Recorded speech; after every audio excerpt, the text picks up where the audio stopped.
তুমি আর আমি দীঘা যাব। দীঘা? আমাকে বাড়ি থেকেই ছাড়ে না আর তুমি দীঘা যাওয়ার কথা বলছো? এটা তো আমার কাছে স্বপ্ন।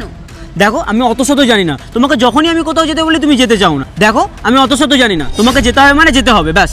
আমার সিচুয়েশনটা একটু বোঝার চেষ্টা করো। আমাকে ঘর থেকে বাইরে বেরোতে দেয় না।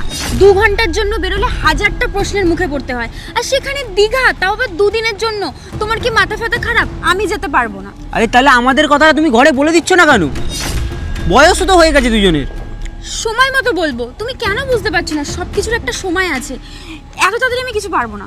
শোনো, এসব কথা বাদ দাও, এগুলো নয় পরে দেখা যাবে। তোমার জন্য কর্নার 2টো সিট বুক করেছি ফিল্মের, যাবে তো? ঠিক আছে, চলো। চলো। যাও যাও, আজকে তোমাদের ব্যবস্থা করছি। এবার তোমার দাদাকে জানানোর পালা। কোথায় তুমি? তোমাকে আমি হোয়াটসঅ্যাপে কারেন্ট লোকেশন পাঠিয়েছি, ওখানে চলে এসো। এলেই সবটা দেখতে পাবে। তাড়াতাড়ি এসো।